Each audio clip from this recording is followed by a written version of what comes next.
अंतर्यामी समझ गए कि भीम भैया का हौसला अगर पस्त हो जाएगा तो लड़ाई का सौंदर्य खत्म हो जाएगा। क्योंकि लड़ाई का सुंदरता दो भाई है, एक अर्जुन है दूसरा भीम। तो भीम भैया का हौसला हम पस्त नहीं होने देंगे। तुरंत भगवान अपना कृपा किए भीम पर, क्योंकि कहावत है कि बाती है गंगा अहो लाले गोरा। अब प्रभु जी जो चाहे तो क्या नहीं, प्रभु जी जो चाहे तो क्या नहीं, बाती गंगा लगा ले गोरा।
प्रभु जी जो चाहे तो क्या नहीं होता, भगवान अगर चाह लेंगे तो फिर क्या नहीं हो सकता है।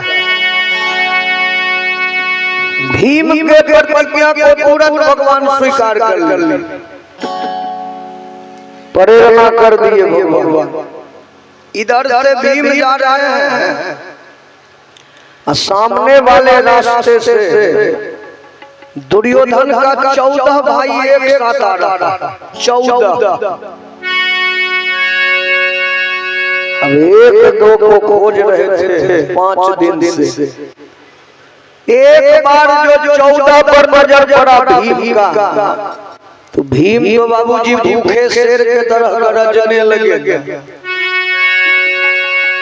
गरजना शुरू किया भीम, और यहीं से अपना गदा भी संभाले और टूट पड़े 14 के तरफ भूखे शेर के तरह। दौड़ते गए और 14 का रास्ता भीम रोक लिया और तब कहा कि दोस्त याद है ना तुम सबको, जिस दिन हमारी द्रौपदी अकेली रो रही थी बड़ी सभा में, बिलख रही थी, हम पांचों भाई को तो नौकर वाला वस्त्र पहना के नौकरों के साथ ले जाके बैठाया और सैकड़े भाई ताली बजा के ठाका मार के हंस रहा था उस सभा में। तो उस दिन तो मेरा कुछ नहीं चला था दोस्त, लेकिन आज मेरा चलेगा, तुम लोगों का नहीं चलेगा, क्योंकि हम जो प्रतिज्ञा किए थे तेरे 100 भाई को मारने का, समझ लो कन्हैया आज हमारे प्रतिज्ञा का शुरुआत करवाने जा रहे हैं। और बोहनी बड़ा सुंदर है, एक दो भाई से बोनी नहीं 14 भाई से बोनी करेंगे हम। तो अगर किसी का नाम लेना चाहते हो तुम लोग तो कुछ समय हम तुम सबको देते हैं। अंतिम समय में किसी का नाम का ध्यान कर लो, लेकिन विशेष समय में हम नहीं देंगे तुम्हें। क्यों?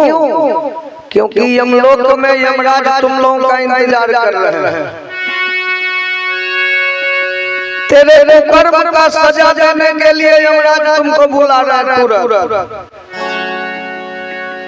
क्योंकि हम तुम 14 का यमलोक का टिकट काटने जा रहे हैं। बोलिए बड़े बड़ा बिहारी लाल की जय। अब भीम जो बाबूजी अपना गदा उठाया मारने के लिए, एक पल के लिए भीम के हृदय में धक्का लगा। भीम क्या सोचे कि लाख दुश्मनी किया है हमसे, है तो हमारा चचेरा भाई नहीं सर, हम इसको कैसे मार दें? कुछ भी किया हमारे साथ, लेकिन हमको इसको नहीं मारना चाहिए। तो ये खुशी इसीलिए भीम के हृदय में आया क्योंकि भीम थे आस्तिक व्यक्ति, नास्तिक व्यक्ति नहीं थे। और जो आस्तिक लोग हैं दुनिया में आज भी चाह के भी किसी को मारना नहीं चाहता है, चाह के भी किसी पर हाथ छोड़ना नहीं चाहते लोग। लेकिन एक और कहावत है कि मरता तो क्या नहीं करता। बार बार अगर किसी को कोई सताने लगे, कष्ट देने लगे, दुख पहुंचाने लगे, तो कितना दिन तक लोग कष्ट सहेगा?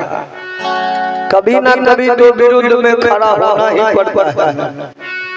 मुसीबत में शरीफों की शराफत कम नहीं होती।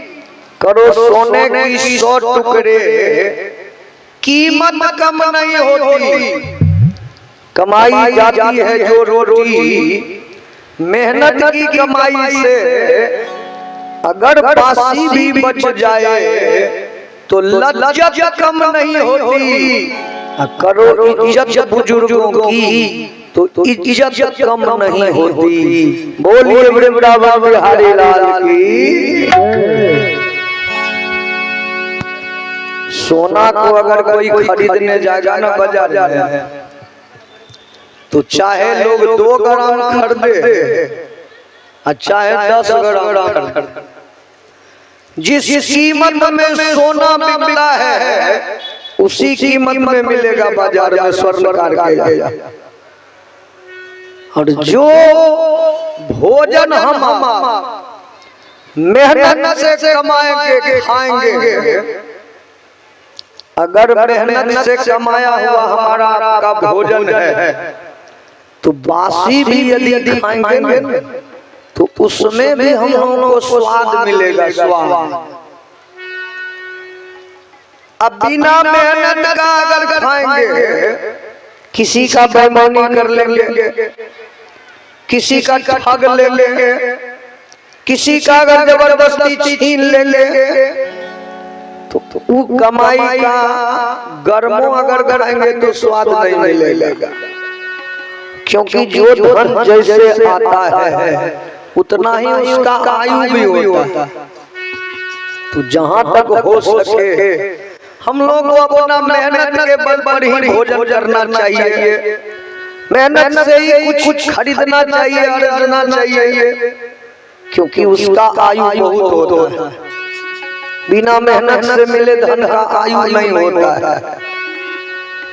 तो भीम बेचारे आस्तिक व्यक्ति थे, इसीलिए सोचे कि लाख दुश्मनी किया है, हम अगर इसको मार देंगे ये सही नहीं होगा, ये हमारा चचेरा भाई। लेकिन एक और ख्याल भीम के मन में आ गया। द्रौपदी का जो साड़ी खींचा था दुशासन सभा में, एक एक दृश्य भीम को याद होने लगा। बिजली के तरह मस्तक में कौंध गया वो सारा दृश्य। भीम क्या देखे कि द्रौपदी रो रही है और दुशासन साड़ी खींच रहा है। तो द्रौपदी याद आंसू आ गए, अहो द्रौपदी याद आंसू आ गए। अब पल में 14 को खा गए।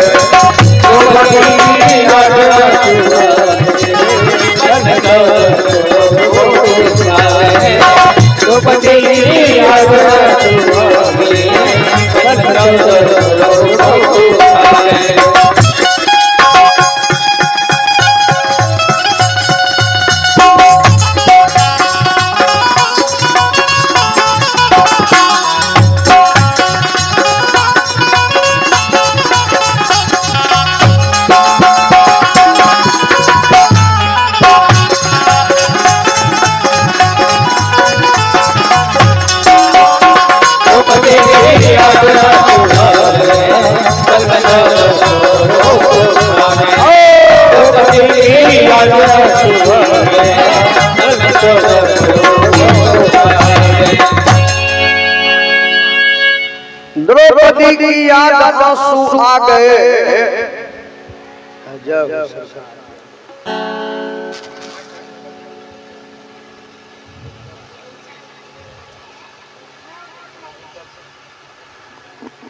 देखिए श्री राजेंद्र सहनी जी 100 रुपए का दान प्रदान किए हैं महारानी के दरबार में।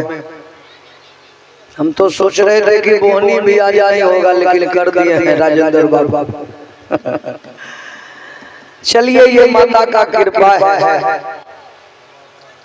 आप लोग बैठ के सुन रहे हैं, यही मेरे लिए बहुत बात। सत्संग भजन में गायक कलाकार कोई भी हो, उनके आगे अगर आप जैसे दर्शक रहते हैं तभी भी वो गाने में मन लगता है, चाहे हम हो या कोई भी कलाकार हो। चलिए माता रानी आपके पूरे परिवार पर कृपा बनाए रहे हैं। सब परिवार आप आनंद रहिए। राजेंद्र बाबू ये मंगल कामना हम करते हैं आपके लिए।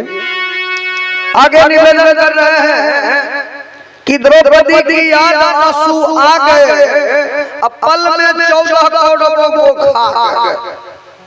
भीम किसी पर गदा चला के नहीं मारे, एक बार गदा को तेजी से इधर घुमाए, उतने ही तेजी से इधर नचा दी। अब इतना हवा छूटा उस गदा के सहारे कि 14 भाई का सर आपसे में टकरा के वही चूर चूर हो गया। अब एक साथ जो 14 को मार दिया ना भीम, तो भीम के हृदय में अब खुशी का ठिकाना ना। भीम के पास एक शंख था, शंख निकाल के भीम 50,000 हाथी का बल लगा दिया शंख में। बोलिए दुर्गा महारानी की जय। इतने जोरों से शंख भीम बजा दिया कि 2 किलोमीटर के आदमी के कान में 2 घंटा तक भीम का शंख गूंज रहा। दूसरा बात कोई क्या सुनेगा। तभी हल्ला हो गया। हल्ला हुआ कि अभी अभी भीम अकेले दुर्योधन के 14 भाई को मौत का घाट उतार दिया। अब ये खबर जब भीम अपने भाई को आके बताया, ये खबर धर्मराज को भीम आके कहा कि भैया आज कन्हैया मेरे प्रतिज्ञा का शुरुआत करवा दिए हैं, और 1-2 से नहीं 14 भाई से बोनियां करके हमारे भैया।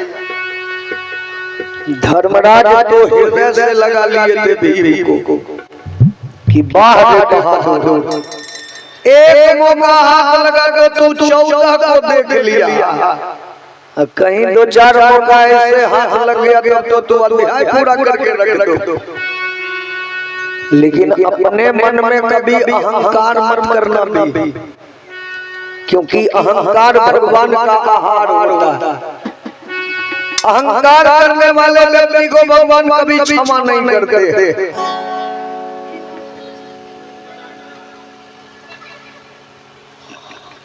देखिए श्री देव नारायण राय जी 102 रुपए का दान प्रदान किए हैं देव नारायण जी।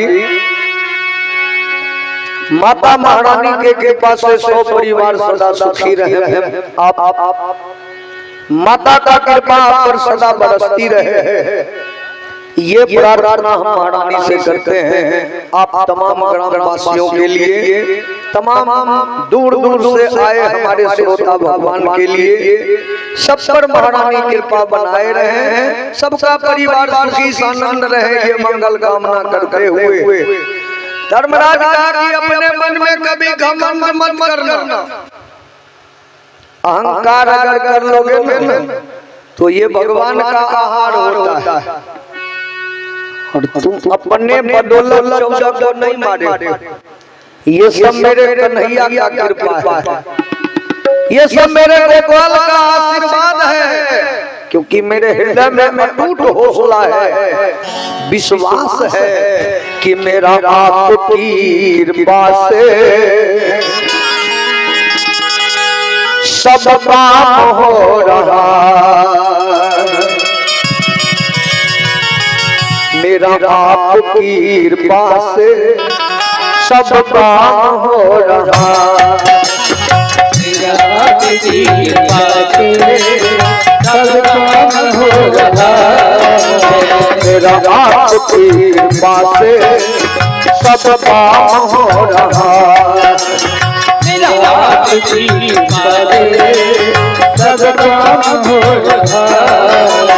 करते हो तुम कन्हैया, करते हो तुम कन्हैया, करते हो तुम कन्हैया, करते हो तुम कन्हैया, मेरा नाम हो रहा, मेरा आपकी कृपा से सब काम हो रहा, मेरा आपकी कृपा से सब काम हो रहा।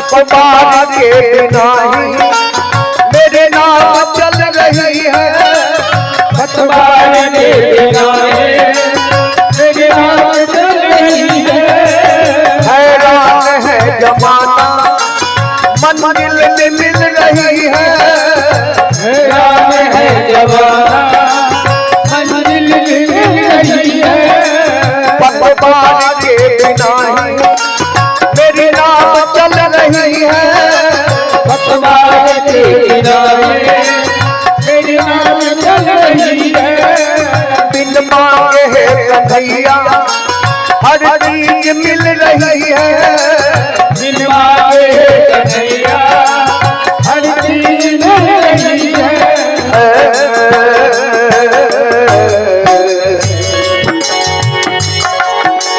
करता नहीं मैं कुछ भी, करता नहीं मैं कुछ भी, अब काम हो रहा, करता नहीं मैं कुछ भी, अब काम हो रहा, करते हो तुम कन्हैया, करते हो तुम कन्हैया, करते हो तुम कन्हैया, करते हो तुम कन्हैया, मेरा नाम हो रहा, मेरा आपकी कृपा से सब काम हो रहा, मेरा आपकी कृपा से सब काम हो रहा।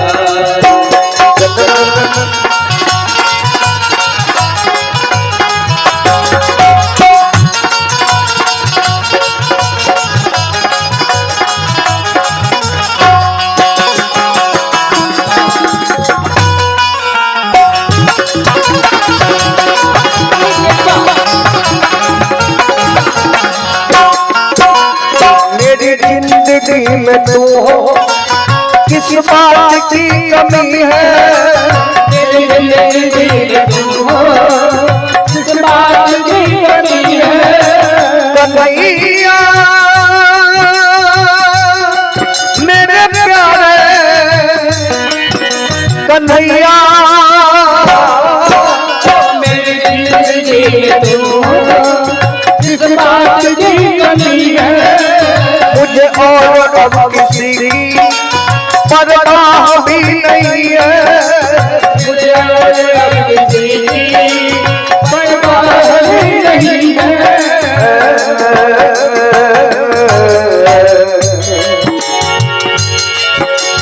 तुम्हें क्या बताए मोहन मोहन, तुम्हें क्या बताए मोहन, आराम हो रहा। तुम्हें क्या बताए मोहन, आराम हो रहा। करते हो तुम कन्हैया, करते हो कन्हैया, करते हो तुम कन्हैया, करते हो कन्हैया।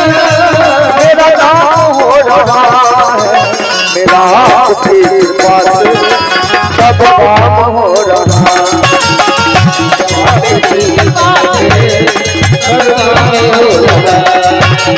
सब काम हो रहा,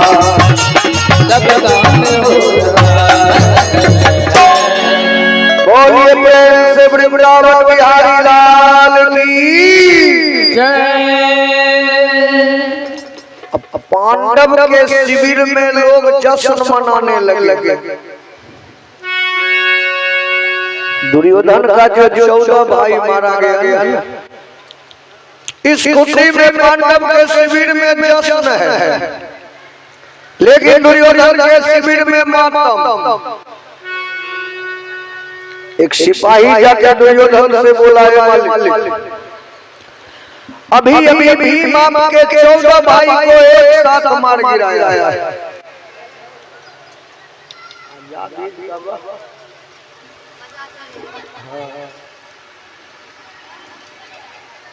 अब एक दो नहीं 14 को मरने का जो खबर सुना दुर्योधन, उसका तो माथे ठनक गया। दुर्योधन भाई सच्ची घटना है, सही में मेरा 14 भाई मारा गया। सिपाही का मालिक हम अपने आंख से देखे, एक साथ एक जगह आज भीम आपके 14 भाई को मार गिराया है मालिक। अब दुर्योधन तुरंत क्या किया, कुछ अंगरक्षक को साथ करके तेजी से लड़ाई के मैदान की ओर निकला। कुछ ही दूर जब आगे बढ़ा तो एक जगह एक साथ 14 लाश प्राप्त हो गया दुर्योधन। सर तो फूट के इतना छत बिछत हो गया सबका कि मुख से किसी को नहीं पहचाना कि ये हमारा भाई है, कपड़े से पहचान किया दुर्योधन कि ये कोई और नहीं, ये तो हमारा अपना भाई है। जानते हो ये कैसे हुआ? हमारा जो सेनापति है बाल ब्रह्मचारी बाबा भीष्म, उन्हीं के चलते ये हुआ, क्योंकि वो पांडव से मिल चुके हैं, हित चाहते हैं वो पांडवों का। तो जिसका सेनापति ही दुश्मन से मिल गए हो, उनका तो यही हाल होगा। एक काम करो, उठाओ इस 14 लाश को और ले चलो मेरे साथ बाबा के शिविर तक। हम इसी समय बाबा से पूछेंगे कि हमारा 14 भाई आज क्यों मारा गया है। 14 लाश को उठवाया और लड़ाई के मैदान में ही एक एकांत में लाल रंग के कपड़े का शिविर बना हुआ था। लाल रंग के कपड़े जिसके अंदर बाबा भीष्म रहते थे। दिन भर बाबा युद्ध करते थे, शाम होते ही अपने शिविर में बंद हो जाते थे बाबा। और 4 बजे सुबह तक रोज भगवान कृष्ण के ध्यान में बाबा बैठा करते थे। लेकिन आज ध्यान में बाबा नहीं बैठे थे। अभी मन्नू का पान का कुछ खरोंच लग गया था लड़ाई के मैदान में बाबा भीष्म। अर्जुन पुत्र अभिमन्यु ने कुछ बाण से बाबा के हाथ पांव में कुछ खरोंच लगा दिया था। उसी का मरहम पट्टी चल रहा था। सिपाही लोग बाबा को दवा लगा रहे थे और बाबा कह रहे थे कि जानते हो सिपाही ये घाव हमको किसने दिया? कोई दूसरा नहीं दिया, हमारा अपना ही बच्चा, अपना ही खून अर्जुन पुत्र अभिमन्यु ये घाव दिया है हमको। कितना आशीर्वाद दे हम उस बच्चे को। क्या सफाई है उसके हाथ में बाण चलाने का? कितना परवीन हो गया उसी उम्र में बाण चलाने में। जुग जुग जीना अभिमन्यु, जुग जुग जियो बेटा। जुग जुग जीने का जो आशीर्वाद दे रहे थे, बगले से दुर्योधन लाश लेके आ रहा। तो कोई ईटा का दीवार थोड़े है जो बाहर आवाज नहीं जाएगा। कपड़ा से घेरा हुआ शिविर। दुर्योधन के कान में जुग जुग जीने का आवाज पहुंच गया। दुर्योधन का सिपाही, अब तो तुम लोगों को विश्वास हुआ ना, हम सही बोले थे ना तुमको कि बाबा पांचों भाई से मिल चुके हैं, हित चाहते हैं पांडवों का। सुन लो सिपाही, सेनापति हमारे हैं, हमारे दुश्मन के बेटे अभिमन्यु को जुग जुग जीने का आशीर्वाद देना। अब तो विश्वास हुआ ना तुम सबको। सिपाही सब कहा कि हाँ मालिक, हम लोग कभी नहीं सोच सकते थे कि बाबा अंदर ही अंदर आपके विरुद्ध ये षड्यंत्र कर रहे हैं। कभी नहीं सोचे थे। दुर्योधन कहा चलो अभी ये ना फैसला करेंगे उनसे। अब आगे दुर्योधन, अब पीछे 14 लाश लेके जो सिपाही शिविर में पहुंचा। अब बाबा भीष्म तो गरम हो गए, डांट दिए दुर्योधन, आज तू पागल हो गया दुर्योधन, आज तेरा दिमाग खराब हो गया दुर्योधन। ना जाने कहां से लाश उठा के तू मेरे शिविर में क्यों करवा रहे हो? दुर्योधन का आज हम पागल बनने ही आए हैं बाबा। और कहां से ये लाश नहीं लाया है, चुन चुन के ये लाश लाया। आप अपना आंख खोल के देखिए कि इनमें आपका कोई रिश्तेदार भी है या बाबा हमको कहिएगा बाबा। इशारा किया दुर्योधन ने, हटाओ लाश के ऊपर से चादर इसी समय और दिखाओ इन्हें। अब जो ही लाश के ऊपर से चादर हटाया गया और बाबा का नजर जब उन लाशों पर पड़ा, बाबा तो चौंक गए। बाबा भीष्म बोले दुर्योधन ये तो तेरा भाई है और एक दो नहीं 14 एक साथ कैसे मारा गया दुर्योधन? ये कैसे हुआ दुर्योधन?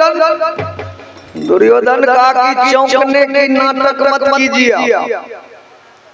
आप तो अंदर ही अंदर खुश हो रहे होंगे कि अच्छा हुआ जो हमारा 14 भाई मारा गया, और नाटक करके कहते हैं कि कैसे हुआ।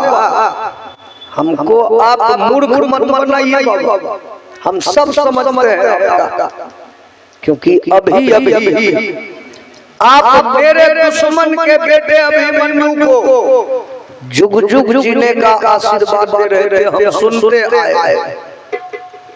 तो सेनापति आप हमारे हैं, अहित चाहते हैं हमारे विरोधी का, यही आपका धर्म है।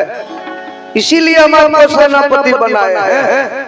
तो सुनिए बाबा, हमारा 14 भाई मारा गया, इसका कोई दुख नहीं है मुझे कि मेरा 14 भाई मर गए, जरा सा गम नहीं है इसके मृत्यु पर। लेकिन दुख इस बात का हुआ है कि आपके होते हमारा भाई मरा। आप यदि यहाँ नहीं होते, मेरा भाई मर जाता, तो कोई शिकायत हम आपको नहीं करते आगे। लेकिन दुख तो इस बात का हुआ है कि आपके नजरों के आगे हो गया, अहो आपके नजरों के आगे हो गया, और जागने पर भाग मेरा हो गया।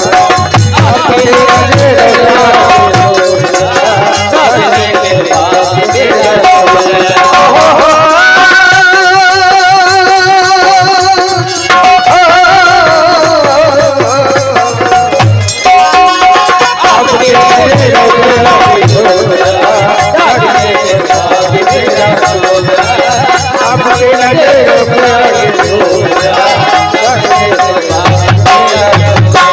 हो गया। आपके नजरों के आगे हो गया, जागने पर भाग मेरा सो गया। है कोई उत्तर आपके पास? जवाब दे सकते हैं आप इस बात का? बाबा बोले उत्तर तो तुम्हें मिलेगा दुर्योधन। तुम जो कह रहे हो कि हम उस 5 भाई का हित चाहते हैं, ये सबसे भूल है तुम्हारी। क्योंकि अगर हम उस 5 भाई का हित चाहते दुर्योधन, तो आज हम तुम्हारे तरफ नहीं रहते, हम उस पांडवों के तरफ से तेरे विरुद्ध युद्ध करते। लेकिन हम आस्तिक व्यक्ति होके तुम जैसे नास्तिक का साथ दे रहे हैं। हम जानते हैं दुर्योधन कि पांडवों का कोई गलती नहीं है, कोई कसूर नहीं है, सारा कसूर तुम्हारा है दुर्योधन। फिर भी हम आस्तिक होके, धर्मात्मा होके गलत का साथ देके और धर्म के विरुद्ध लड़ रहे हैं। तो सुनो दुर्योधन, हम जिस समय लड़ाई के मैदान में रहते हैं, उसी समय हम किसी को दुश्मन समझते हैं, उसी समय हम दुश्मन मानते हैं किसी को। लेकिन जिस समय हम अपने शिविर में आ जाते हैं, कोई मेरे लिए दुश्मन नहीं है दुर्योधन। जिस तरह से 100 भाई तुम मेरे लिए बच्चे समान हो, वो 5 भी मेरे लिए बच्चा ही है, हमारा खून है वो। हम एक को अपना मानते हैं दुर्योधन, कोई पराया नहीं है मेरे लिए। दुर्योधन का तो आज जो हमारा 14 भाई मरा है, इसका हिसाब कौन देगा? हम किससे पूछें? क्योंकि सेनापति तो आप हैं हमारे, तो आप ही से ना इसका जवाब लेंगे हम। बाबा का इसका जवाब हम तुमको देते हैं दुर्योधन। ये काम भीम का होगा, भीम ही ऐसा किया होगा। क्योंकि द्रौपदी चीरहरण होने के समय में भीम प्रतिज्ञा किया था तेरे 100 भाई को मारने का। हम जानते हैं, और तू भी इस बात से अनभिज्ञ नहीं हो। तो धोखे से भीम आज अपना प्रतिज्ञा का शुरुआत कर ही लिया आगे। तो सुनो दुर्योधन, तुम्हारा 14 भाई मरा है, अभी भी तुम 86 भाई बचे हुए हो, कोई कमी नहीं हुआ तुमको। लेकिन आज मैं प्रतिज्ञा कर रहा हूं दुर्योधन कि क्या लड़ेंगे हम निराली शान से, और खेलेंगे हम पांडवों की जान से। कल हमारी फैसला कुल जंग है, क्या हुआ अगर कृष्ण उसके संग है। ऐसा मत समझना दुर्योधन कि वो छलिया कन्हैया उस पांचों के साथ है तो मेरा कुछ बिगाड़ लेगा वो। उस कन्हैया का एक दाल हम कल गलने नहीं देंगे लड़ाई के मैदान। और अकेले कृष्ण को कौन पूछता है दुर्योधन। अरे पुष्प पे कल देवता भी आएंगे तो पराजय मुझसे लेकर जाएंगे। कहा कि साक्षात देवता भी अगर पांचों के आगे खड़ा हो गया ना, वो भी मेरा सामना नहीं कर पाएगा।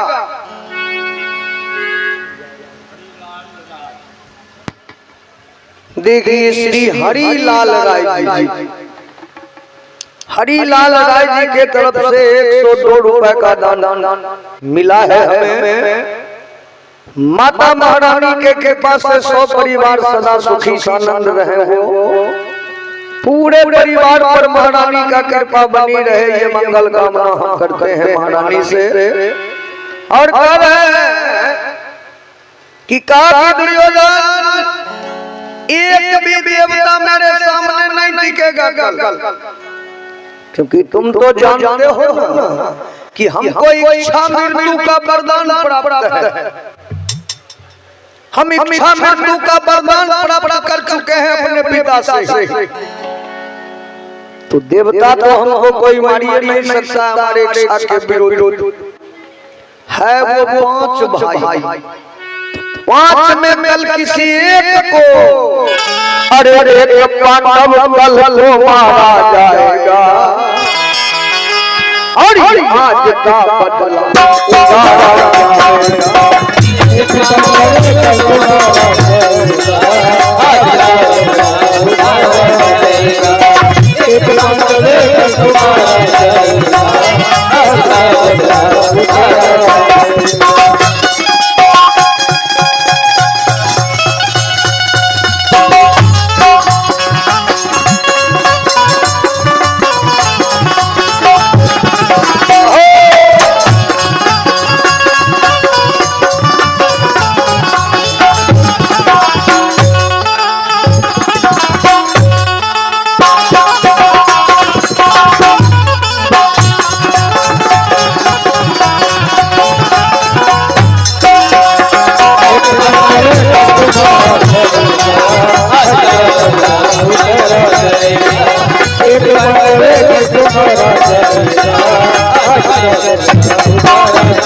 जाएगा। एक पांडव कल को मारा जाएगा, आज का बदला उतारा जाएगा जो बाबा के मुख से निकल गया। तो यह सुंदरी चल दिया है मुस्कुरा। दुर्योधन पहले क्या किया, बाबा के सामने जाके दोनों हाथ जोड़ के खड़ा हो और कहा है बाबा हम अपने भाई के वियोग में आके आपको कुछ खरी खोटी कह दिए बाबा। हमको भाई के मौत का बड़ा गम हो गया था, इसीलिए आपके आगे हम कुछ गलत सलत बोल दिए बाबा। हमको क्षमा कर दीजिए, हम जा रहे हैं बाबा। और आपके होते हमारा कौन क्या बिगाड़ लेगा। धोखे से भी हमारे 14 भाई को मार दिया तो क्या हम हार मान लेंगे? नहीं बाबा, मैं अभी जा रहा हूँ बाबा। इशारा किया सिपाही को, जल्दी लाश उठा के निकलो बाबा। 14 लाश को उठवा के जो ही शिविर से दुर्योधन बाहर हुआ, जोरों का ठहाका मार के हंसना शुरू किया, जैसे इसके साथ कोई घटना ही नहीं घटी। हंसने लगा दुर्योधन और कहा सिपाही जाने न हमारा 14 भाई न मरा है, अभी भी हम 86 भाई बचे हुए, हमको कमी नहीं हुआ। लेकिन कल अगर कमी होगा तो वो पांडव का कमी हो जाएगा, क्योंकि बाबा का सामना 2 ही भाई कर पाता है, एक भीम और दूसरा अर्जुन। तो भीम तो कसूरवार है, भीम को कल कोई बाहर नहीं निकलेगा, तो सामना करने जाएगा अर्जुन। तो बाबा तो बोलिए कि पुष्प पे कल देवता भी आएंगे, तो पराजय मुझसे लेकर जाएंगे। कल अर्जुन मारा जाएगा लड़ाई के मैदान। अर्जुन जिस समय मर गया, फिर धर्मराज हमसे क्या युद्ध कर पाएगा। विजय विजय विजय कहकर चिल्लाते हुए चला है, लेकिन दुर्योधन को पते नहीं है। दुर्योधन तो मन में गरम हुआ पका के घर में स्वाद ले रहा कि जीत हमारी होगी, लेकिन उसको ये पता नहीं है कि क्या होना बिगाड़ी आपके होना बिगाड़े, राम ना बिगड़े है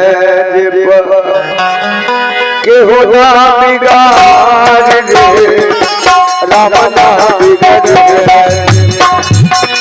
राम ना बिगड़े राम ना बिगड़े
सभा में द्रौपदी पुकारी, सभा में द्रौपदी पुकारी, सभा में द्रौपदी पुकारी, सभा में द्रौपदी पुकारी, चीर खिंचत तू शासन हारे, राम ना बिगड़ है चीर खिंचत तू शासन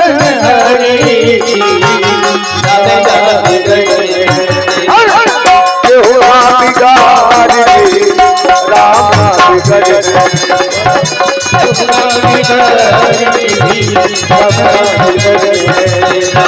केहू ना बिगाड़े, राम ना बिगड़े।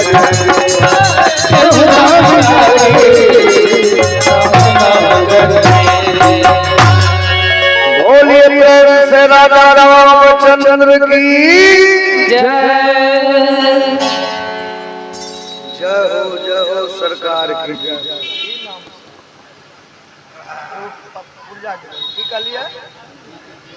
देखिए श्री अरुण राय जी की तरफ से 100 रुपए का दान है।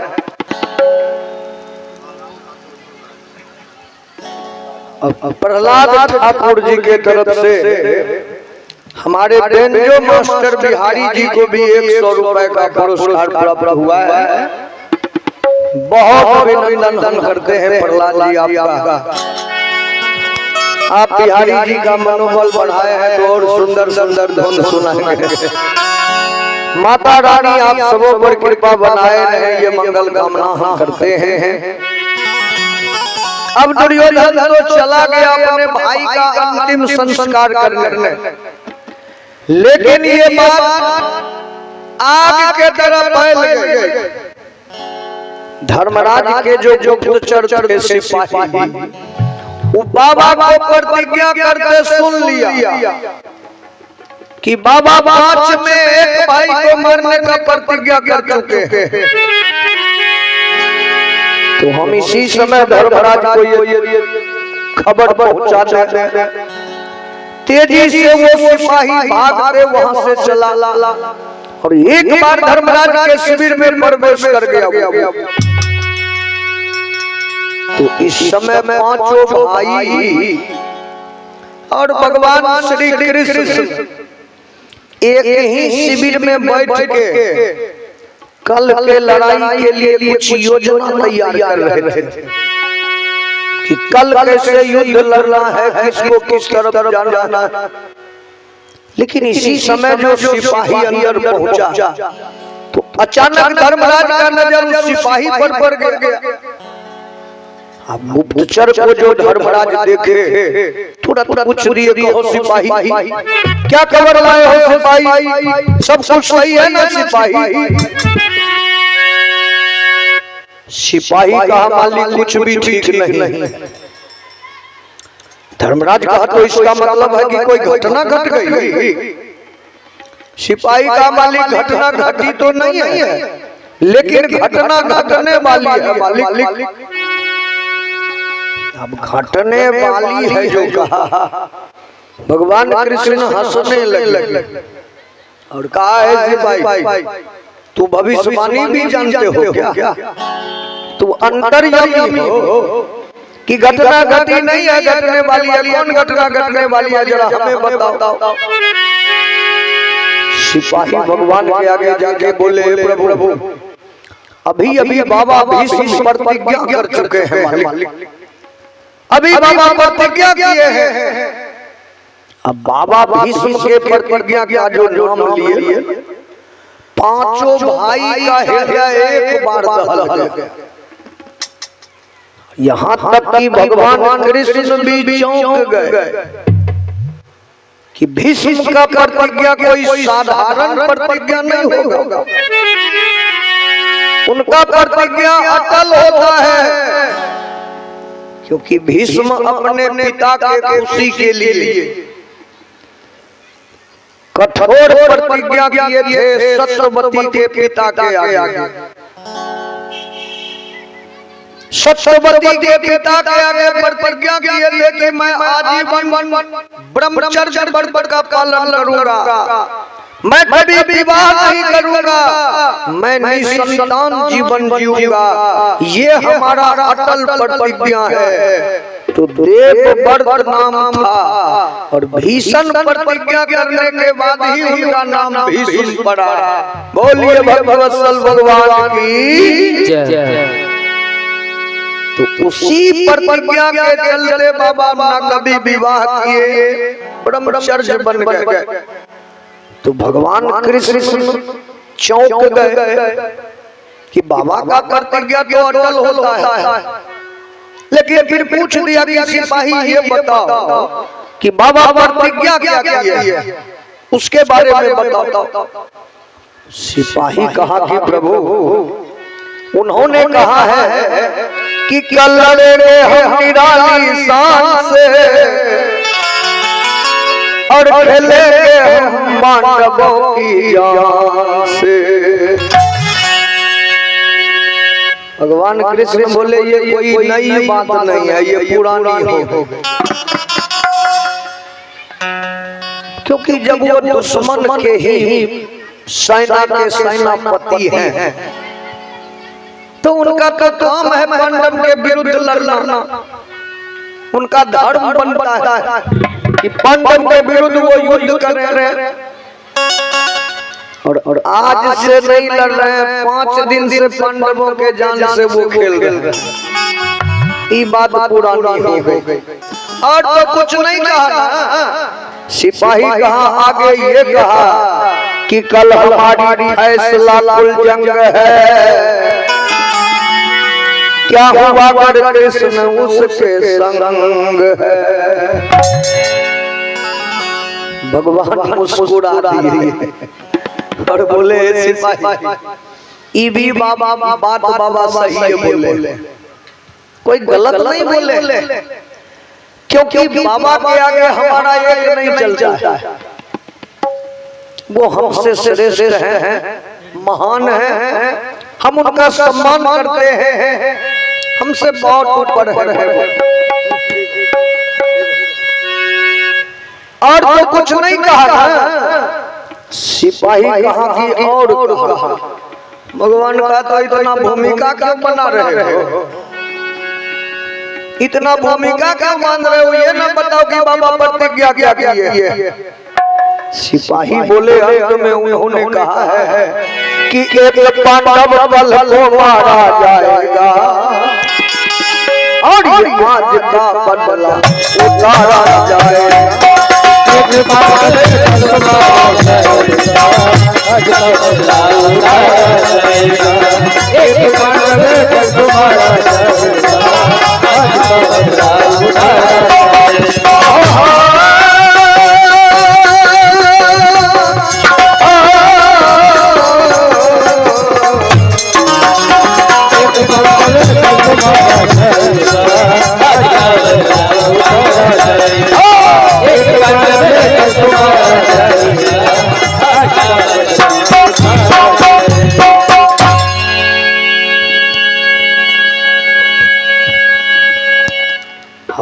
ही सिपाही के मुख से निकला कि एक पांडव कल को मारा जाएगा।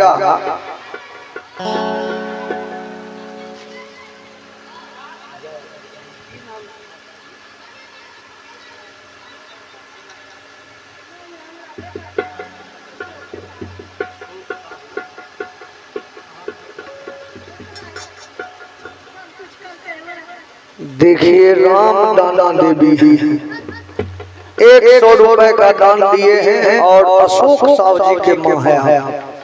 आपके तरफ से भी 101 रुपए का दान प्राप्त हुआ है। दोनों माता जी पर महारानी मां दुर्गा का कृपा सदा बना रहे। सब परिवार सुखी सानंद रहे। दोनों मां आप ये मंगल मां भगवती से करते हैं। आगे कह रहे हैं कि जो ही धर्मराज सुने कि एक पांडव कल को मारा जाएगा, आज का बदला उतारा जाएगा, एक पल धर्मराज नहीं रुके बेचारे। एक बार अपने स्थान से उठ के खड़े हुए और भगवान श्री कृष्ण के चरण पर आके धराशायी गिर गए और दोनों चरण को छान लिया धर्मराज और बोले, प्रभु अब ये युद्ध हम नहीं करेंगे प्रभु, अब ये लड़ाई हम नहीं लड़ेंगे मालिक, क्योंकि जब हमारा भाई ही नहीं रहेगा तो ये संपत्ति हमको किस काम का। मिल जाता है विश्व में अहो सुख अरुमित्र हजार, बड़ जग में मिलता नहीं तो भाई बारंबार। आखिर मालिक जिस दौलत को पाने के लिए हमें अपने भाई का बलि चढ़ाना पड़े, ऐसी संपत्ति से हमको कोई लेना देना नहीं चाहिए। मुझे ये राजपाट आप इसी समय बाबा के पास जाइए प्रभु और उनको ये कहिए कि वो अपना प्रतिज्ञा वापस ले ले और वो सारा राजपाट दुर्योधन को ही दे दे। हमको फूटी कौड़ी नहीं चाहिए इस राज्य का प्रभु। हम पांचों भाई को अपने प्रतिज्ञा से मुक्त कर दें, हम कहीं और जाके जी लेंगे भगवान। हम किसी के गोरी में गुलामी करके जी लेंगे प्रभु, लेकिन हम 5 भाई हैं ना, तो हम अलग नहीं होंगे कभी प्रभु। हम 5 भाई एक साथ ही जीवित रहेंगे और एक साथ ही हम मृत्यु को प्राप्त कर लेंगे, लेकिन हम अपने भाई से अलग नहीं होंगे कभी प्रभु। भाई होना चाहिए तो धर्मराज के जैसा होना चाहिए, जिन्हें संपत्ति नहीं चाहिए अपना भाई चाहिए। लेकिन आज के इस कलयुग में भाई नहीं चाहिए लेकिन संपत्ति चाहिए। जरा सा जमीन के टुकड़ा के लिए एक भाई दूसरे भाई का आज दुश्मन बना हुआ है। जरा सा हिस्सा के लिए कि हम थोड़ा कम क्यों लेंगे, हमारा इतना हिस्सा क्यों नहीं होगा। भाई भाई का मर्डर करवा रहा है, लेकिन धर्मराज जैसा भाई कहा कि हमको कुछ नहीं चाहिए, हमको भाई चाहिए। बंद करवा दीजिए इस युद्ध को इसी समय में। भगवान हाथ पकड़ लिए धर्मराज का और बोले, धर्मराज आप इतने जल्दी अधैर्य क्यों होने लगते हैं, इतने जल्दी आप अपना धैर्य क्यों खो देते हैं धर्मराज। तो सुनिए धर्मराज, किसी भी परिस्थिति में इंसान को कभी अपना धैर्य नहीं खोना चाहिए। धीरज धर मित्र और नारी, आफत काल पड़ी किए जारी। पहला स्थान धैर्य का ही दिया, जो धैर्यवान व्यक्ति हैं, हिम्मत वाले लोग हैं, कठिन से कठिन परिस्थिति भी आ जाए ना तो वो डट के उसका सामना करके और उस परिस्थिति से वो बढ़ते हैं। धर्मराज हिम्मत अगर लोग हार देगा छोटी सी समस्या भी बड़ी हो जाएगी। कहावत है ना कि हिम्मत मर्दे अब मदद खुदा। एक आदमी गंगा जी में डूबे रहे तो गंगा जी की कल के गंगा माय बचबो डूबै छियै। गंगा माय कहलखिन बेटा हाथ पांव लालबे देबो, हाथ पांव नहीं लालबो तो नहीं बचबो, कर्म करो बेटा। कर्म पर परिस्थिति जे हो तो बिना कर्म केने लोग कुछ मिल जाए करो तू तारो कंजूस भेल जाए, काहिल भेल जाए। तो धर्मराज से भगवान कहा कि धर्मराज आप चिंता मत कीजिए, हम आपके साथ हैं ना धर्मराज, फिर आप इतना चिंता क्यों करते हैं। सुनिए धर्मराज, हमको लोग छलिया कहता है, हम छलिया हैं क्योंकि हम देवताओं के साथ जाके छल कर लेते हैं। तो बाबा तो हमारे परम भक्त ही हैं, उनके साथ छल करने में हमें कभी देरी लगेगा। तो भक्त का भी निवेदन है मुरलीधर छलिया हम भी अपना दिल दे बैठे। मुरलीधर छलिया हम भी अपना दिल दे बैठे। मुरलीधर छलिया हम भी अपना दिल दे बैठे। मुरलीधर छलिया हम भी अपना दिल दे बैठे। मुरलीधर छलिया हम भी अपना दिल दे बैठे।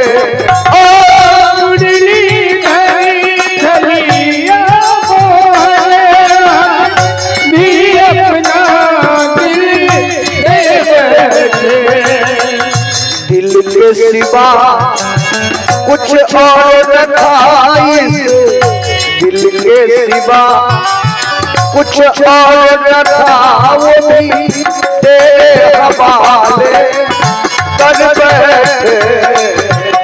मुरलीधर छलिया हम भी अपना दिल दे बैठे। मुरलीधर छलिया हम भी अपना दिल दे बैठे। मुरलीधर छलिया हम भी अपना दिल दे बैठे। मुरलीधर मुरलीधर मुरलीधर। बोलिए बड़े ब्रह्मा बिहारी लाल की जय।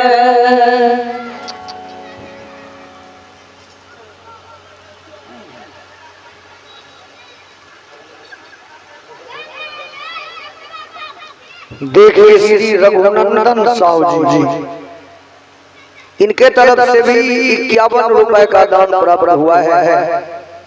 माता महारानी का कृपा इन पर भी बरसती रहे, सब परिवार सदा सुखी आनंद रहिए, ये प्रार्थना हम करते हैं।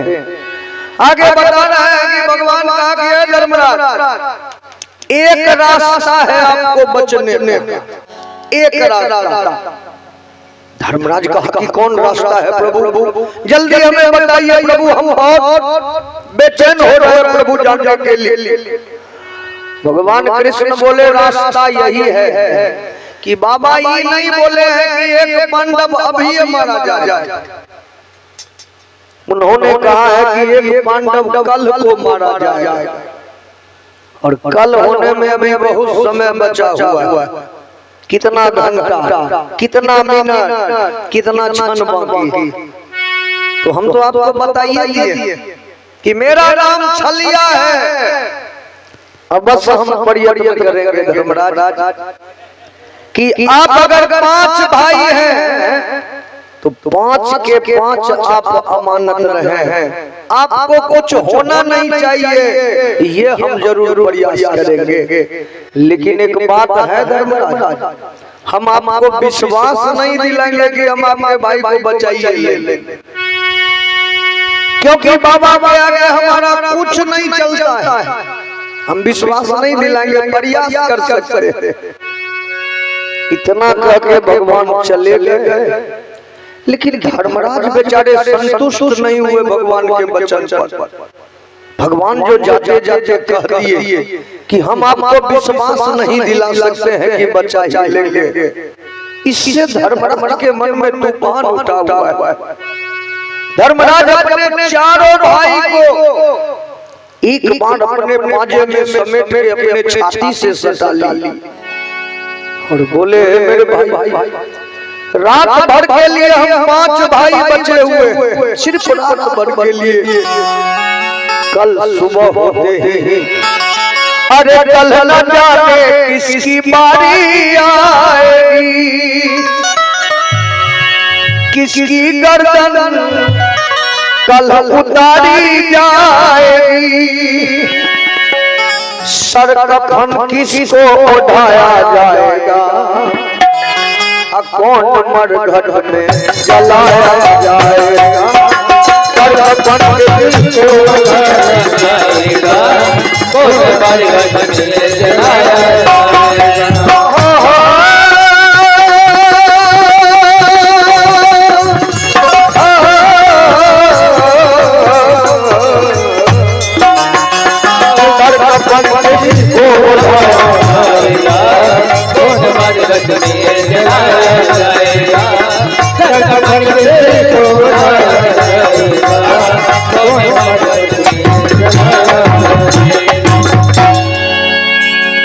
सर कफन किसको उठाया जाएगा, कौन मरघट में जलाया जाएगा, ये तो धर्मराज कह रहे हैं।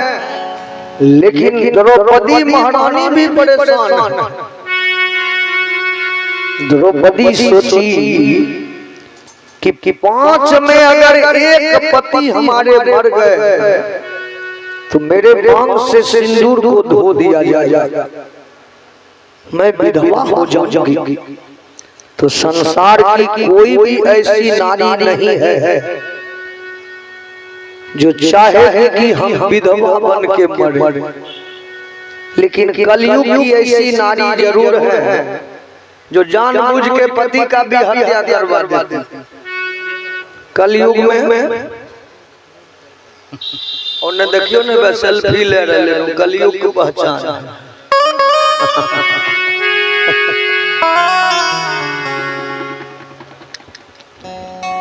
मोबाइल पर देखे तो होबे कते जगह महिला और पति के काट के डरावना भर दे छै कि घटना घटल है कि नहीं घटल। तो जैसी करनी या वैसी भरनी, एक गीत था फिल्म का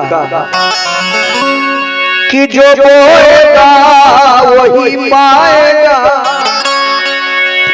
तेरा किया आगे आएगा, सुख दुख है क्या फल कर्मों का, जैसी करनी वैसी भरनी, जैसी करनी वैसी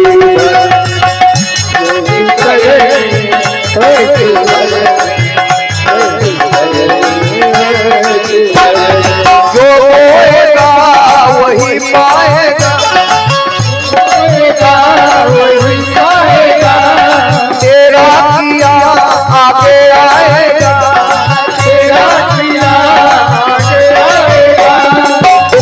है क्या फल कर्मों का, जैसी करनी वैसी भरनी, जैसी करनी वैसी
सबसे बड़ी पूजा है माता पिता की सेवा, सबसे बड़ी पूजा है माता पिता की सेवा, सबसे बड़ी पूजा है माता पिता की सेवा, सबसे बड़ी पूजा है माता पिता की सेवा।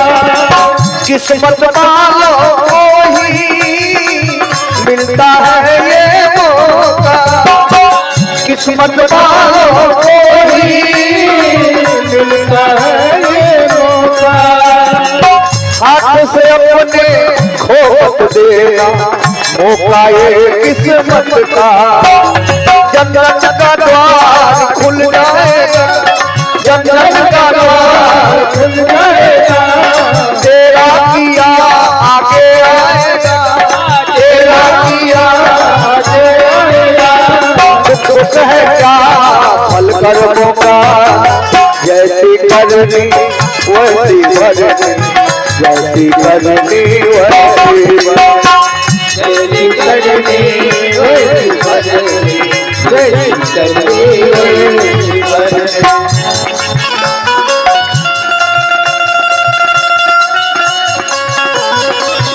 हो बिहारी जी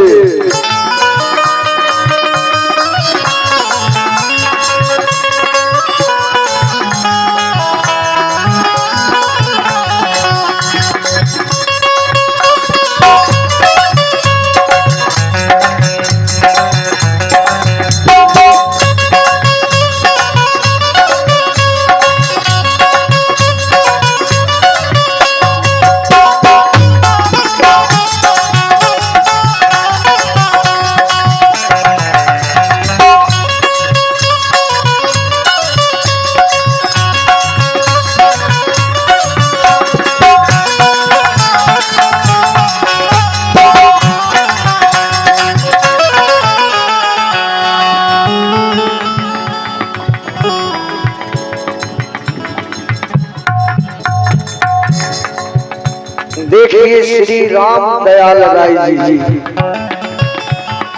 महसारी की तरफ से 102 रुपए का दान प्राप्त हुआ है और फरमाइश जो कि वो थोड़ा हमको लिख के दे दीजिए, ध्यान लाएंगे, लिख के दे दीजिए, जगह मिलने पर पास मिल जाएगा। पुरस्कार आशीर्वाद देने के लिए बहुत अभिनंदन हम आपका करते हैं। आगे सुनाते हैं, आ जाइए।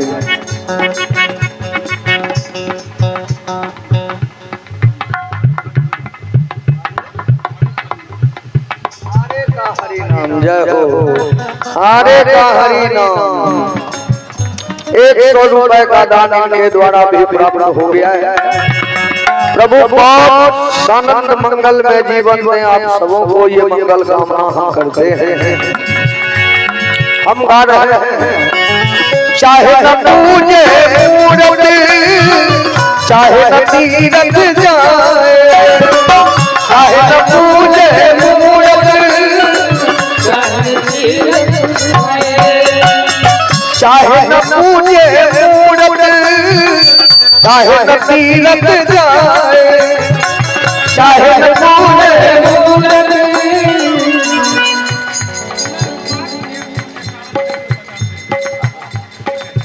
देखिए रंजन कुमार जी हैं हमारे, 151 रुपए का दान इनके हाथों भी बराबर हो गया है। बहुत अभिनंदन हम रंजन जी आपका करते हैं। माता महारानी का कृपा सदा पर बना रहे, ये मंगल कामना करते हैं।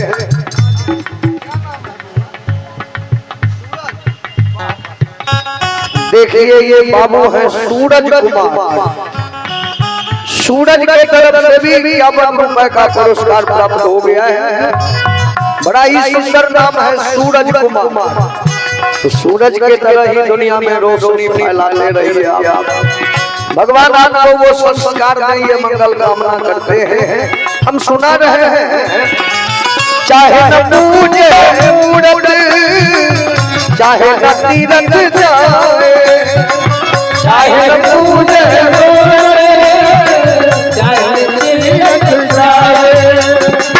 माता पिता के तन में सारे देव समाए, माता पिता के तन में सारे देव समाए।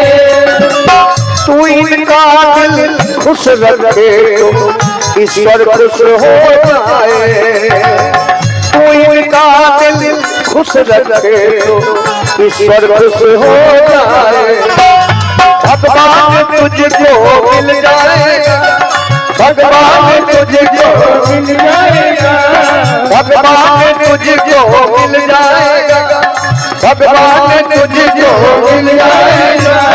तेरा किया आगे आएगा, तेरा किया आगे आएगा। सुख दुख है क्या फल कर्मों का, जैसी करनी वैसी भरनी, जैसी करनी वैसी भरनी, जैसी करनी वैसी भरनी, जैसी करनी वैसी भरनी, जैसी करनी वैसी भरनी, जैसी करनी वैसी। बोलिए प्रेम से अपने अपने माता पिता की जय। आहा, बड़ा सुंदर भजन का फरमाइश किए हैं, थोड़ा सा वेट कर लीजिए। देखिए हम कह रहे थे कि चाहे हम पूजे मूरत कोई, चाहे हम तीरथ जाए, माता पिता के तन में ही सारे देव समाए। माता पिता की सेवा से बढ़ के दुनिया में कोई सेवा कोई तीरथ नहीं। लेकिन कलयुग में देखा गया इस बार प्रयागराज में महाकुंभ लगा था। जो माँ बाप को खाना सही से नहीं देता है, वो भी कुंभ स्नान करने गया था प्रयागराज। बोलिए वृंदावन बिहारी लाल की जय। अब माता पिता भूखे हैं घर में, तीर्थ नहाने प्रयागराज, कोई लाभ मिलेगा सोच सकते हैं। गंगा नहाने हरिद्वार काशी गए, गंगा नहाते ये मन में ख्याल आ गया, तन को धोया मगर मन को धोया नहीं, तो फिर गंगा नहाने से क्या फायदा। मैंने दान किया जोग जब तब किया, दान करते ये मन में ख्याल आ गया, कभी भूखे को भोजन खिलाया नहीं, तो फिर दानी कहलाने से क्या फायदा। कहने का मतलब यह है कि कर्म का फल इंसान को भुगतना पड़ता है, चाहे दुनिया का कोई भी लोग। कर्म जब भगवान राम को नहीं छोड़ा, कृष्ण को नहीं छोड़ा, तो हम लोगों को कैसे छोड़ेगा। हम निवेदन कर रहे हैं हम लोगों से कि द्रौपदी महारानी भगवान कृष्ण को आवाज देना शुरू की, क्योंकि द्रौपदी को जब भी कोई कष्ट होता था, जब भी कोई समस्या होता था उनके साथ, तो दुनिया वालों के आगे कभी बेचारी हाथ फैलाने नहीं जाती थी। एक बार कन्हैया को ही याद करती थी वो, क्योंकि दुनिया वालों पर से उनका विश्वास उठ गया। बड़ी सभा में जब कोई मदद नहीं किए थे द्रौपदी का, तो अंत में भगवान कृष्ण को पुकारना शुरू की थी। तो भगवान आके वस्त्र का अंबार लेके द्रौपदी का रक्षा किया।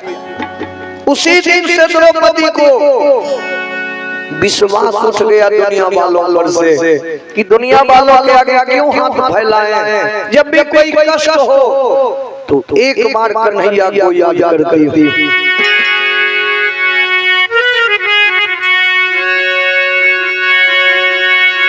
नहीं चाहिए दिल दुखाना किसी, नहीं चाहिए नहीं चाहिए दिल दुखाना किसी, नहीं चाहिए दिल दुखाना किसी का। सदा ना रहा है, सदा ना रहेगा, सदा ना रहा है, सदा न रहेगा। जमाना किसी का नहीं चाहिए दिल दुखाना किसी, नहीं चाहिए दिल दुखाना किसी का, नहीं चाहिए दिल दुखाना किसी का।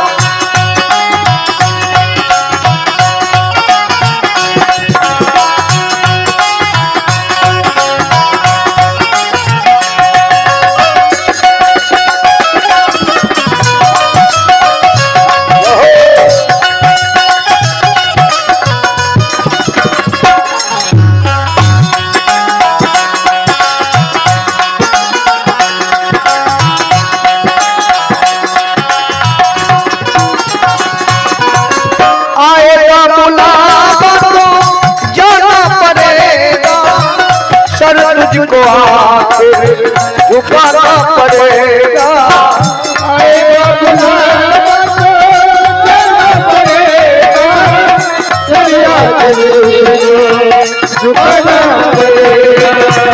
आएगा बुलावा तो जाना पड़ेगा, सर तुझको आखिर झुकाना पड़ेगा। आएगा बुलावा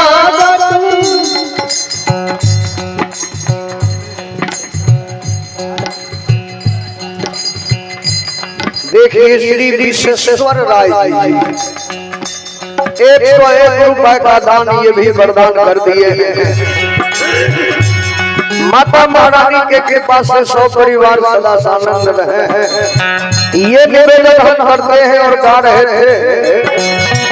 आएगा बुलावा तो जाना पड़ेगा, सर आखिर तुझको झुकाना पड़ेगा। आएगा बुलावा तो जाना पड़ेगा, फरियाद झुकाना पड़ेगा। वहाँ न चलेगा, वहाँ न चलेगा, वहाँ न चलेगा, वहाँ न चलेगा। बहाना किसी का नहीं चाहिए दिल दुखाना किसी, नहीं चाहिए दिल दुखाना किसी का। सदा न रहा है, सदा न रहेगा, जमाना किसी का। नहीं चाहिए दिल दुखाना किसी, नहीं चाहिए दिल दुखाना किसी का।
यहीं पर रह जाएगी, शोहरत तुम्हारी रह जाएगी, दौलत यहीं पर रह जाएगी, शोहरत तुम्हारी रह जाएगी, दौलत यहीं पर रह जाएगी, शोहरत तुम्हारी रह जाएगी, दौलत यहीं पर रह जाएगी, नहीं साथ जाता, नहीं साथ जाता, नहीं साथ जाता, नहीं साथ जाता, खजाना किसी का नहीं चाहिए, दिल दुखाना किसी का नहीं चाहिए, दिल दुखाना किसी का, सतना रहा है, सतना रहेगा, जमाना किसी का नहीं चाहिए, दिल दुखाना किसी का नहीं चाहिए, दिल दुखाना किसी का।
नहीं तुमको बुराई औरों से निकालो, पहले तो तुम्हें अपने आप को संभालो, औरों से निकालो। देखिए, किसी के अंदर बुराई झांकने से पहले अपने अंदर हम अगर अपने बुराई को झांक लें तो बेहतर है, लेकिन अपने अंदर बुराई को लोग नहीं झांकता है, दूसरे के अंदर झांकता है। लेकिन ये सही बात नहीं है। जिस दिन हम अपने अंदर अपनी बुराई को झांकना शुरू कर देंगे, उसी दिन से हमारा जीवन संवरने लगेगा। बोलिए माता महारानी की जय। वही ये पंक्ति दर्शाता है, पहले लो तुम्हें अपने आप को संभालो, हक नहीं तुमको बुराई औरों से निकालो, पहले तो तुम्हें अपने आप को संभालो, औरों से निकालो। पूरा है पूरा जग में, पूरा है पूरा जग में, पूरा है पूरा जग में, पूरा है पूरा जग में, बताना किसी का, अरे पूरा है पूरा जग में, अब बताना किसी का नहीं चाहिए,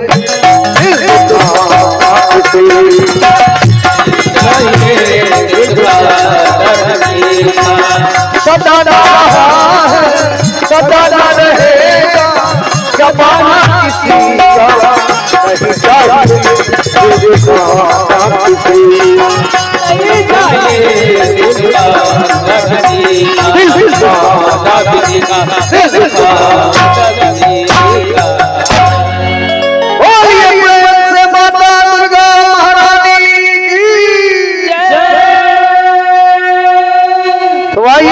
कथा सुना रहे थे कि द्रौपदी महारानी जब भगवान को याद की तो भगवान का तो ध्यान सब पर रह रहा है। देखिए भगवान भक्त के लिए सब कुछ करते हैं, लेकिन भक्त भी वैसा होना चाहिए। 3 बजे सुबह में भगवान द्रौपदी के पास पहुंचे और आके भगवान बोले, बहन आज हम तुमसे कुछ मदद मांगने आए हैं बहन।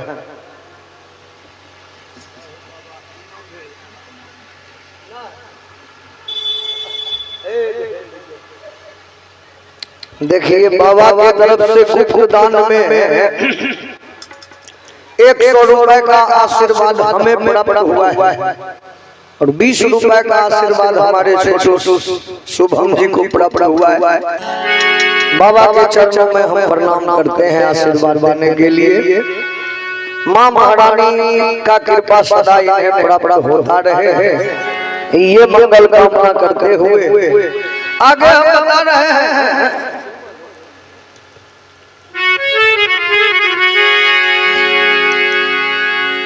कि द्रौपदी से कहा कि अगर तू हमारा कुछ मदद कर दो द्रौपदी तो हम तेरे सुहाग का रक्षा कर देंगे। द्रौपदी चरण पकड़ ली भगवान का और बोली कि भैया आप मेरे पति को बचाने के लिए हमसे मदद मांगने आए हैं?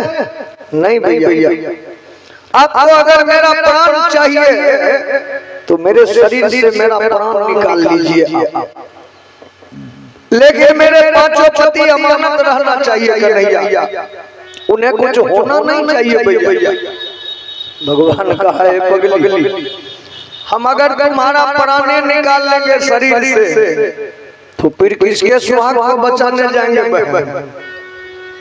प्राण नहीं देना है, लेकिन जो हम कहेंगे वो तू करोगी ना बहन। ये तो नहीं पूछोगी ना कि भैया ये क्यों कर रहा करने के लिए? द्रौपदी कही ठीक है भैया, एक बार भी नहीं पूछूंगी कि आप ये काम क्यों कर रहे करने के लिए, आप जो कहेंगे मैं करके चलूंगी भैया। भगवान बोले ऐसे नहीं बहन, पहले तुम अपना हाथ मेरे माथे पर रख के कसम खा, तब हम आज विश्वास करेंगे।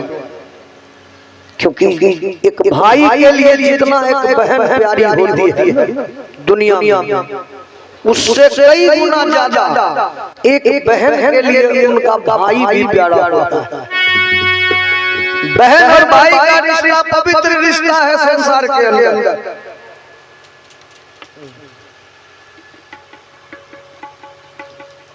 तो जब तक कसम नहीं खाओगी तब तक नहीं बताऊंगा। और समय भी बहुत कम है, समय की बड़ी अभाव है।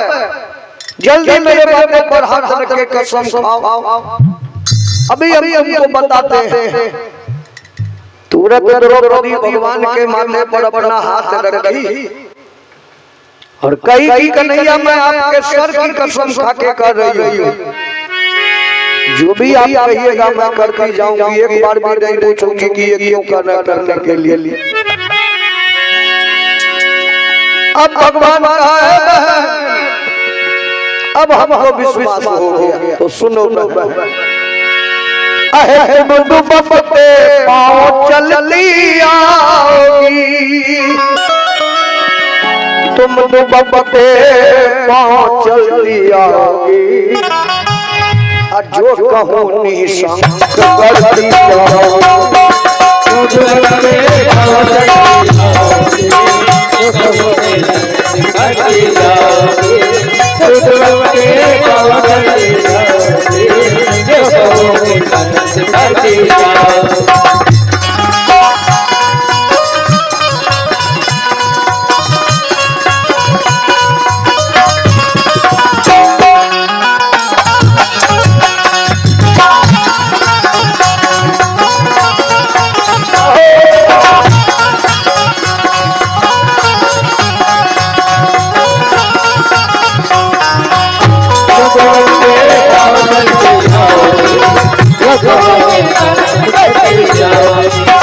उद्धव के पाँव चढ़ते जाओ देव करते जाओ। तुम दुबके पाँव चलती आओगी, जो कहूँ निशंक करती जाओगी। द्रौपदी को शांत करके भगवान आबादी से दूर निकल गए और एक वृक्ष के निकट जाके बोले बहन यहीं तू रुको, मैं अभी आ रहा हूं।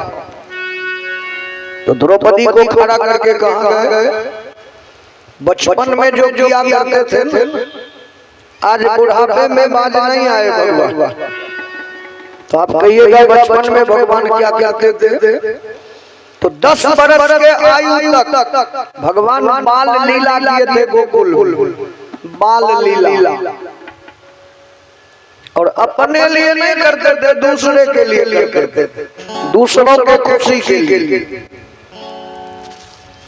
यहाँ तक कि ग्वाल बाल सखा के खुशी के लिए कभी कभी भगवान को चोरियों करना पड़ जाता। बोलिए कृष्ण भगवान की जय। लीलाधारी थी भगवान श्री राम को मर्यादा पुरुषोत्तम की उपाधि प्राप्त हुई। तो वो 12 कला से पूर्ण थे भगवान राम। लेकिन भगवान कृष्ण को लीला पुरुषोत्तम कहा गया, क्यों? क्योंकि वो 16 कला से पूर्ण थे। भगवान लीला करते थे गोकुल में। एक दिन तो ऐसा लीला हो गया कि जिस दिन भगवान अपने घर से बाहर नहीं जाते थे ना, गोपियां को अगर भगवान का दर्शन नहीं प्राप्त होता था तो झूठे बहाना बना के भी गोपी भगवान के घर आ जाती थी माँ यशोदा के पास। ऐ यशोदा रानी, ऐ यशोदा रानी, अपने लाडले को समझाती नहीं हो? भैया पूछती रे क्या किया क्या किया? आज भी मेरे घर में मक्खन चुराया। भगवान घर से बाहर आके कहते मामा सब झूठ बोल रही है। बोलो मामा हम आज भर दिन घर में ही हैं। हमको जो नहीं देखी है ना, ई बहाना बना के देखने आई। अब देख ली चली जाएगी अपने। तो माँ यशोदा डांट के उसको भगाती थी, भाग मेरा बेटा चोर है जो चोर कर रही है तू। लेकिन एक दिन भगवान सोचे कि कुछ लीला कर दे। जान बूझ के एक गोपी के सामने ही उसके घर में प्रवेश कर गए भगवान। दिखा के प्रवेश किए भगवान कि देखे कि गोपी कहां तक आगे बढ़ है। जान बूझ के भगवान उसके घर में प्रवेश किए। तो गोपी को तो दिखा के ही प्रवेश। गोपी देख लिया कि कन्हैया आज रंगे हाथ पकड़ा जाएगा। क्या किया? भगवान को अंदर जाने दी। अब बाहर से केवाड़ी का पल्ला बंद कर दिया, बाहर से कुंडी लगा और सोचे कि आज यशोदा को बुला के ला। वो नहीं मानती है ना कि उसका बेटा चोर है। आज बुला के ला। दौड़ती भागती गई, ऐ यशोदा रानी, ऐ यशोदा रानी।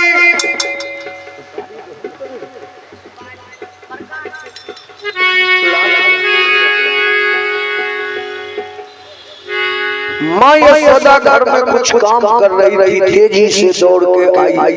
क्या हुआ, क्यों चिल्ला रही है? गोपी बोली कि तू नहीं मानती है ना कि तेरा कन्हैया चोर है। आज रंगे हाथ पकड़ी हूँ तेरे बेटे को। चलो अपनी आंख से देख लो। माँ यशोदा बोली कि भांग खा के आई है, होश में हो ना? मेरा बेटा तो मेरे घर में अभी माखन खा रहा है। गोपी कही कि बेटा चोरी या माँ सीना जोड़ी। बेटा चोरी करता है, माँ छुपाती है। कहाँ तेरा कन्हैया? माँ यशोदा बोली कि मेरे वचन पर तुमको विश्वास नहीं हुआ ना?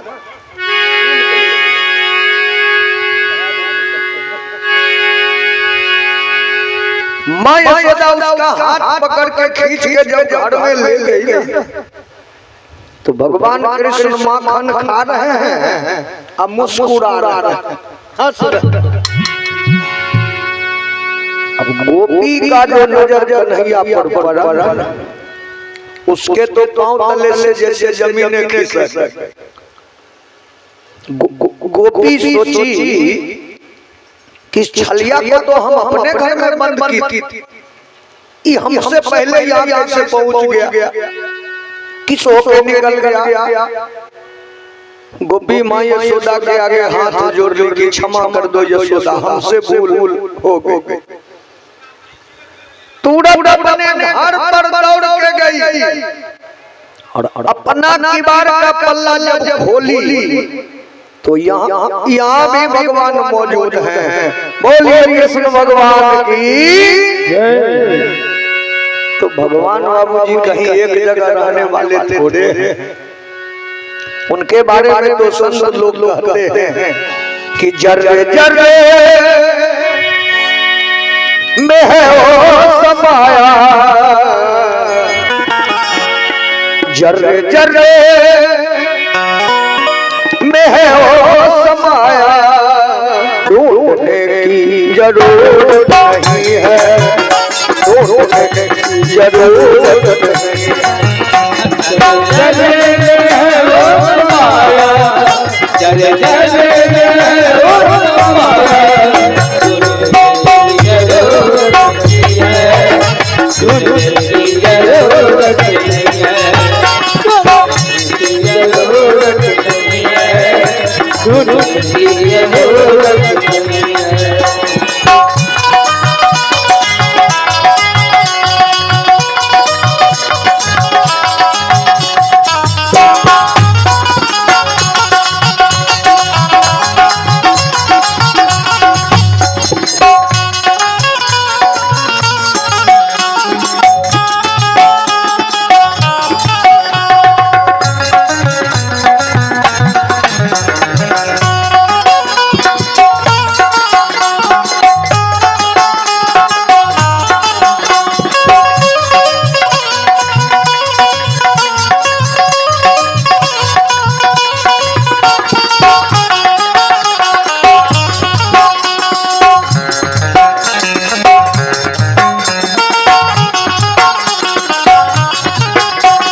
जर्रे जर्रे में है वो समाया, ढूंढने की जरूरत नहीं है। तो भगवान मिलेंगे कैसे? तो संतों ने इशारा किया कि भगवान को अगर प्राप्त करना है तो पहला एक काम करो। क्या करें? कहा अगर उनसे मिलना है तो एक ही रास्ता अपनाओ, उनसे मिलने की हो दिल में इच्छा, साफ कर लो तुम अपने जिगर को, उनसे मिलने की हो दिल में इच्छा, साफ कर लो तुम अपने जिगर को, उनसे मिलने की हो दिल में इच्छा, साफ कर लो तुम अपने जिगर को, उनसे मिलने की हो दिल में इच्छा, साफ कर लो अपने जिगर को, साफ कर ले तू अपने जिगर को,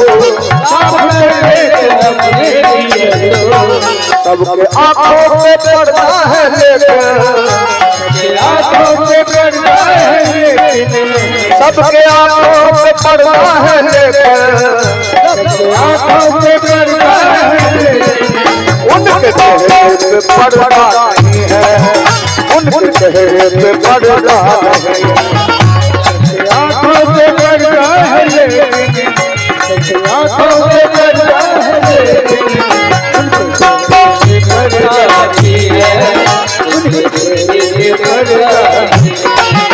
उनके चेहरे पे पर्दा नहीं है, उनके चेहरे पे पर्दा नहीं है, उनके चेहरे पे पर्दा नहीं है, उनके चेहरे पे पर्दा नहीं है। सबके आंखों पे पर्दा है लेकिन उनके चेहरे पे पर्दा नहीं है। भगवान कृष्ण बचपन में जो बाल लीला किए थे आज बाज नहीं आए। दुर्योधन की पत्नी जिस घर में सोती थी ना, उस घर के पीछे से ले सैन मार के अंदर प्रवेश कर गए प्रभु। और दुर्योधन की पत्नी की साड़ी थी नीले रंग की और उसके दासी की साड़ी थी पीले रंग। रानी की साड़ी, दासी की साड़ी, फिर रानी के माथे का मुकुट ताज लेके बाहर आ गए भगवान और दासी वाली साड़ी को छुपाए, रानी वाली साड़ी लेके द्रौपदी को बाहर बढ़ा दिए। साड़ी जरा पहन लो, मैं अभी आ रहा हूं। द्रौपदी महारानी पहचान गई कि भैया ये तो दुर्योधन पत्नी की साड़ी है, आपको कहाँ मिली, आप कहाँ से ले आए? भगवान सोचे कैसी पैनी दृष्टि है, अंधेरे में भी पहचान गई। भगवान कहा कि बस ये प्रश्न करने का समय नहीं है, जल्दी साड़ी पहन लो, हम अभी आ रहे हैं। रानी वाली साड़ी राज द्रौपदी को दिए और दासी वाली साड़ी लेके खुद ही कुछ अलग हो गए भगवान और अपने धोती को ठेहुने के ऊपर बांध लिए प्रभु। और दासी वाली साड़ी जब कमर में लपेटना शुरू किए, देवता सब आकाश में खड़े हो गए, भगवान पर फूलों का बरसा बरसा रहे हैं। बोलिए वृंदावन बिहारी लाल की जय। कि वाह प्रभु, भक्त के लिए क्या क्या लीला करते हैं आप? लीला तो बहुत किए प्रभु आप भक्त के लिए, लेकिन आज जो लीला कर रहे हैं प्रभु, आज से पहले ये लीला कभी नहीं किए थे। इस सारी पहनने वाला लीला घूंघट कार के भगवान उधर से चले कि द्रौपदी के बगल से हम निकल के देखे कि द्रौपदी हमको पहचानती है कि नहीं पहचानती। अगर द्रौपदी नहीं पहचान सकेगी तो हम समझ जाएंगे कि मेरा योजना सफल। कहीं अगर द्रौपदी पहचान गई तो समझ जाएंगे कि साड़ी पहनने से आज काम नहीं चलेगा, दूसरा उपाय करें। हम थोड़ा देर जो किए भगवान आने में, तो द्रौपदी महारानी सोची कि भैया ये साड़ी देके हमको खुद कहाँ चले ले। भैया कह रहे थे कि समय बहुत कम है और खुद नहीं पता हो गए। पीछे जब मुड़ी तो क्या देखे कि भैया तो नहीं आ रहे हैं, लेकिन कोई दूसरी औरत चली आ रही है, आने देती हूँ। अब भगवान जो बगल से निकलना चाहा, द्रौपदी अपना हाथ बढ़ा के भगवान का रास्ता रोक ली और बड़ी विनम्र स्वर से कही, हे बहन कहाँ की रहने वाली?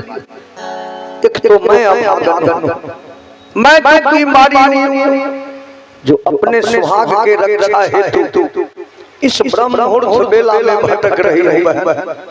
तुम्हें मेरे जैसा कौन सा दुख पड़ गया कि तुम भी भटक रही हो? एक बार घूंघट हटा दे, अपना चेहरा दिखा दे, कौन हो, कहाँ की रहने वाली हो?